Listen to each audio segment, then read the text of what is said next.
Hello friends, कैसे हो आप सब। आई होप सब अच्छे ही होंगे। आज नेक्स्ट टॉपिक है हमारा सोलर सिस्टम, सौर मंडल। ज्योग्राफी और जियोलॉजी, ज्योग्राफी में भी ये इंपॉर्टेंट है और जियोलॉजी में भी। अब कोई ये कहेंगे सिलेबस में तो सोलर सिस्टम दिया हुआ भी नहीं है, सिलेबस में तो internal structure of the earth भी नहीं दिया हुआ था।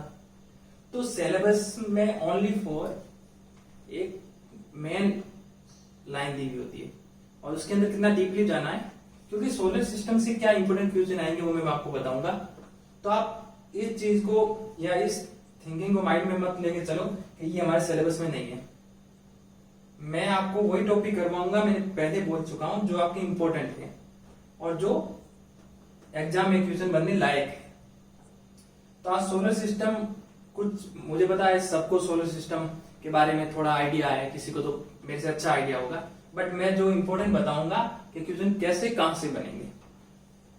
तो और दूसरा, मैं फर्स्ट जो यूनिट है उसे ज्यादा इसलिए खींच रहा हूं क्योंकि जियोलॉजी का बेस बनाने के लिए फर्स्ट यूनिट अगर अपन अच्छे से कर ले तो जियोलॉजी का एक अच्छा खासा खाका तैयार हो जाएगा, एक बेस तैयार हो जाएगा। तो बेस के लिए थोड़ा धीरे धीरे लग रहे हैं, जैसे जैसे टाइम बढ़ा तो मैं इसके ज्यादा वीडियो डालने शुरू कर दूंगा, बट अभी धीरे धीरे आप इसमें इंटरेस्ट लीजिए ताकि आपके आगे पढ़ने में भी आसानी हो और एक तरह सब्जेक्ट को कवर करने में भी आसानी हो। सोलर सिस्टम, सौर मंडल। सौर मंडल को समझने से पहले थोड़ा यूनिवर्स, ब्रह्मांड के बारे में थोड़ा जान लेते हैं। ब्रह्मांड की उत्पत्ति से क्वेश्चन एक आया था नेट में कि ब्रह्मांड की उत्पत्ति, एज क्या है ब्रह्मांड की, एज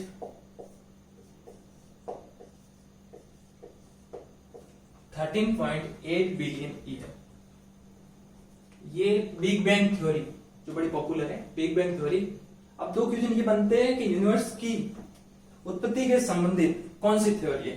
तो बिग बैंग थ्योरी जो किसने दी थी, गॉर्ज लेमेत्रे ने, और इसमें उसने बताया जो ब्रह्मांड है, यूनिवर्स है, उसकी एज क्या है, 13.8 बिलियन ईयर्स।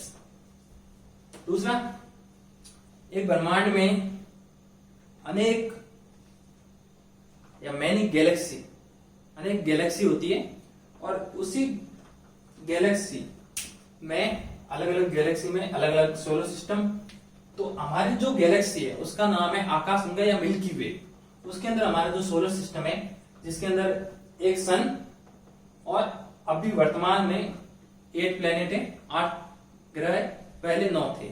कौन सा, प्लूटो, यम, उसे हटा दिया गया है क्योंकि वो जो उसे ड्वार्फ प्लेनेट मतलब मोनो ग्रह में रखा गया है।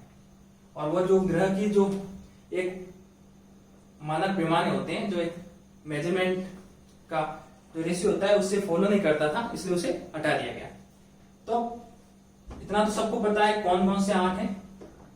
तो देखे तो सन, इस सन ने, अब क्वेश्चन कहां से बनेगा, क्वेश्चन बनेगा सन से नजदीकी के अनुसार और सन से दूरी के अनुसार। सन के नजदीक कौन सा है, मरकरी, बुध, फिर बाद में वीनस। अब नंबर नोट करना, देखना, एक नंबर पे मरकरी, दूसरे नंबर पे वीनस, तीसरे नंबर पे अर्थ जो हमारा अर्थ पृथ्वी, चौथे नंबर पे मार्स, 5 नंबर पे जुपिटर बृहस्पति, 6 नंबर पे सैटर्न शनि, और 7 नंबर पे यूरेनस अरुण, और 8 नंबर पे नेपच्यून या वरुण। ये तो था सूर्य से बढ़ती दूरी पर, मतलब सबसे कम बुध की और सबसे ज्यादा नेपच्यून की। अब घटती दूरी पे पूछे तो आपको ध्यान रखना कि सबसे ज्यादा 1 तो अपोजिट हो जाएगा, 1 2 3 4 5 6 7 8, ये हो जाएगा घटती दूरी पे। अब आपको दूसरा क्वेश्चन ये बनता है आकार, साइज। तो साइज में कुछ नहीं है, आपको सीरीज याद रखनी है। ओनली जो मार्स है, जो मंगल है, मंगल को अर्थ से पहले लेके आना है और वीनस को इसके बाद लेके आना है। मतलब जो अपना बुध है वो सबसे छोटा ग्रह है, उसके बाद अपना जो आएगा वो आएगा मंगल। और उसके बाद अपना जो अर्थ है वीनस और बाकी जो है वो सीरीज आएगी। अब सबसे बड़ा आकार अपना जुपिटर बृहस्पति का और सबसे छोटा ग्रह बुध।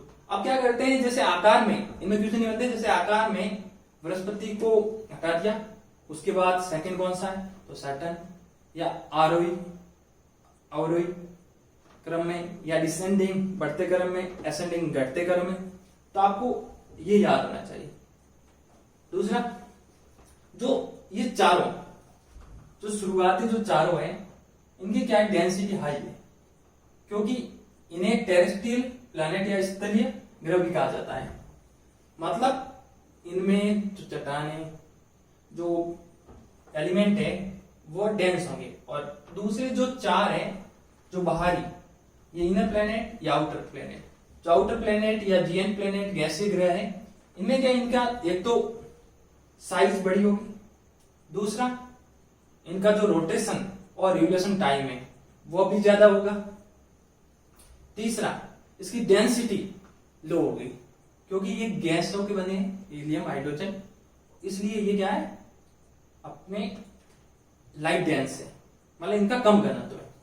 अब क्वेश्चन डेंसिटी, डेंसिटी से रिलेटेड सबसे ज्यादा मैक्सिमम पूछ सकते हैं, तो मैक्सिमम अपने अर्थ की है, अर्थ को हटा दें, उसके बाद मरकरी की मतलब पृथ्वी बुध की, फिर वीनस शुक्र की, मार्स की, फिर नेपच्यून की, फिर यूरेनस की, जुपिटर की और सैटर्न की। सबसे कम है सैटर्न की, शनि की, और उसके बाद जुपिटर की, जो दोनों बड़े ग्रह प्लैनेट है, इनकी डेंसिटी सबसे कम है। तो डेंसिटी सीरीज वाइज याद रखनी है, डेंसिटी से संबंधित क्वेश्चन आएगा, ये पूछ ले कि अर्थ के बाद दूसरे नंबर पे तो आपको ध्यान रखना है मरकरी, अगर मरकरी के बाद दूसरे नंबर पे तो वीनस। ये आपको डेंसिटी संबंधित क्वेश्चन पूछा जाता है और आपको मिलेगा, ये तो आपको ये याद रखना है। दूसरा क्रम जो इनका ऑर्डर है, घटते और बढ़ते दोनों याद रखना है, और दूसरा सन से डिस्टेंस वो याद रखना है।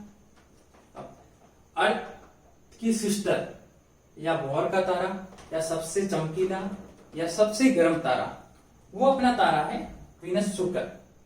इन चारों का आंसर शुक्र।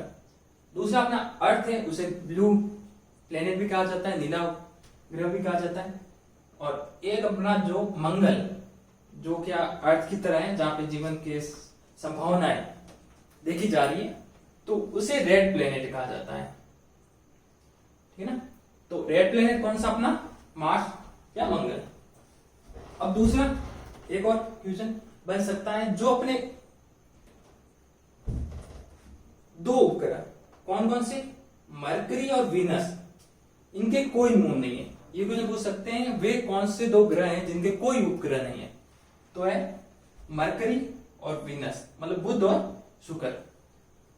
और तीसरा एक क्वेश्चन और बन सकता है, जो अपना सन है वो अपने एक्स पर किस प्रकार रोटेशन करता है, ईस्ट से लेकर वेस्ट, मतलब एंटी क्लॉकवाइज करता है। और उसी तरह दो ग्रह कौन से, वीनस और यूरेनस, शुक्र और अरुण, ये दोनों सन की तरह करते हैं, मतलब एंटी क्लॉकवाइज।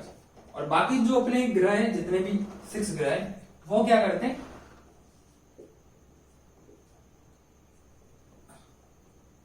वेस्ट से ईस्ट की तरफ। सॉरी, ये जो अपने सन और वीनस और यूरेनस, ये करते ईस्ट से वेस्ट, मतलब क्लॉकवाइज। और जो अपने बाकी ग्रह है, जैसे मैंने उस दिन बताया था रिवोल्यूशन रोटेशन में, ये करते हैं एंटी क्लॉकवाइज, है ना। तो ध्यान रखना, कौन से दो ग्रह जो क्लॉकवाइज, मतलब बाकी ग्रहों के विपरीत दिशा में अपने एक्स पे गति करते हैं, घूर्णन करते हैं, तो वो कौन से, वीनस और यूरेनस, मतलब बुध और शुक्र, सॉरी शुक्र और अरुण। अब इनका रोटेशन, रिवोल्यूशन और मून सबसे ज्यादा अभी सैटर्न का इसलिए चल रहा है क्योंकि सैटर्न को अभी 2019 में सबसे ज्यादा, पहले सबसे ज्यादा मून थे बृहस्पति के, जुपिटर के, और अब हो गए क्योंकि 20 नए सैटेलाइट खोजे गए थे, तो अब सबसे ज्यादा हो गए सैटर्न के 82। तो अब टॉप पे कौन चल रहा है सैटेलाइट में? सैटर्न चल रहा है। अब सैटर्न का सबसे बड़ा उपग्रह है टाइटन, और जो जुपिटर का है गैनीमीड, और मंगल के, मार्स के 2 है, फोबोस और डीमोस, और अर्थ का 1 है जो मून है। अरुण के है 27 और नेपच्यून है उसके 13। ये आपको याद रखना है। इसमें एक क्वेश्चन ये बन सकता है, एक तो ये बनेगा इंपॉर्टेंट है, ध्यान रखना, ये दोनों इंपॉर्टेंट है। वो कौन से 2 प्लेनेट है जिसमें बिल्कुल भी उपग्रह, जिसका कोई उपग्रह नहीं है, तो दोनों ये याद रखना। और दूसरा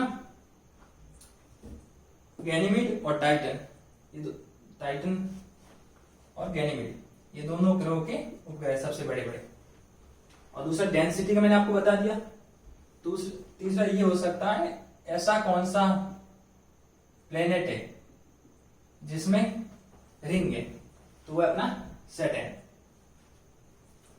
अब जो एक अपने सोलर सिस्टम सन, तो सोलर सिस्टम की एज पूछ सकते हैं। तो मैंने उस दिन बताया था ओरिजिन ऑफ अर्थ, तब मैंने आपको कहा था सोलर सिस्टम की जो समझना पड़ेगा, तो सोलर सिस्टम के बारे में जो थ्योरी दी थी कि शुरुआत में सन था और उसके पास या कोई नया सन या तारा टकराया हो, या फिर एक निहारिका थी, उससे आगे जाके जैसे सन सोलर सिस्टम का निर्माण हुआ।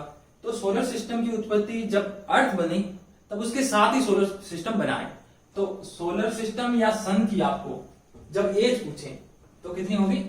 4.6 बिलियन ईयर और 4600 बिलियन ईयर।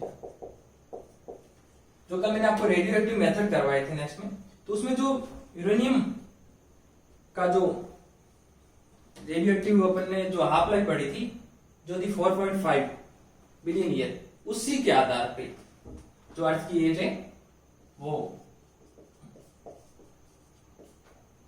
कैलकुलेट की गई है।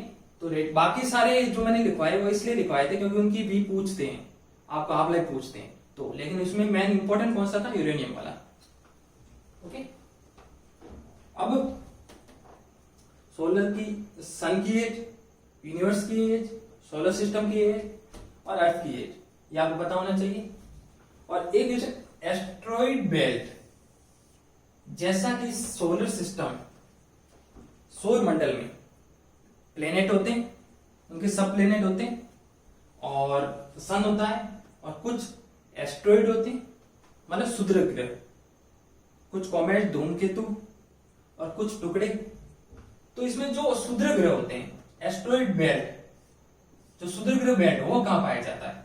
वो मार्स और जुपिटर की कक्षाओं के मध्य पाया जाता है, मतलब मार्स और जुपिटर के बीच में पाया जाता है, ध्यान रखना, इंपॉर्टेंट है। एस्ट्रॉइड बेल्ट कहां पाया जाता है? मार्स और जुपिटर की कक्षाओं के बीच। अब रोटेशन, सबसे ज्यादा रोटेशन का अगर देखें तो आप सबसे कम टाइम लेता है, आप देख लो, जो ये डे में 59 डे बुध का, 243 वीनस का, 1 डे अर्थ का, मार्स का 1 डे, जो है जुपिटर है उसका 9 आवर 56 मिनट, शनि का 10 आवर 40 मिनट्स, यूरेनस का 70 आवर 40 मिनट्स, नेपच्यून का 16 आवर 7 मिनट। तो ये क्या है, जैसे जैसे आकार इनका बढ़ता जाएगा वैसे इनकी क्या स्पीड फास्ट होती रहती है। तो आप देखो, ऐसे देखते जाओगे तो इनकी क्या हो रही है, जो अपने जीएन गैसीय ग्रह, इनका रोटेशन टाइम कम है किनकी तुलना में? इनकी तुलना में मरकरी और वीनस की। रिवोल्यूशन, जो सन के चारों ओर चक्कर लगा रहे, जो अपना मरकरी है, मरकरी का है 88 डे, क्योंकि दूरी सबसे कम है। वीनस का 255, अर्थ का 365 डे, जो मार्स है इसका 687, जो जुपिटर है उसका है 11 ईयर 11 मंथ, लगभग 12 ईयर्स, सैटर्न का 29 ईयर्स 5 मंथ, मतलब 29 साल 5 महीने, और यूरेनस का 84 ईयर, मतलब तकरीबन देख लो 84 साल, और जो नेपच्यून है उसका 164 ईयर, मतलब 164 साल। तो जैसे जैसे सूर्य से दूरी बढ़ रही है और उनका सूर्य के चारों चक्कर लगाने का जो टाइम है वो भी बढ़ रहा है, तो सबसे ज्यादा टाइम है जो दूर होगा उसका ही होगा। ओके, अब ये सारे इंपॉर्टेंट फैक्टर जो आपको याद रखने हैं, जो मैंने इंपॉर्टेंट बताए उसी तरह याद रखने हैं, आप अच्छे से ड्रॉ कर लो, और इसके साथ में कुछ अगर एक्स्ट्रा कुछ आपके नॉलेज में हो तो साथ में ऐड कर लेना। बाकी मेरे को जितना आज तक एग्जाम में आए हैं तो जियोलॉजी के, उसका मैंने कलेक्ट करके एक अच्छा मैटर बनाया था जो आपके सामने मैंने दिखा दिया। ठीक है।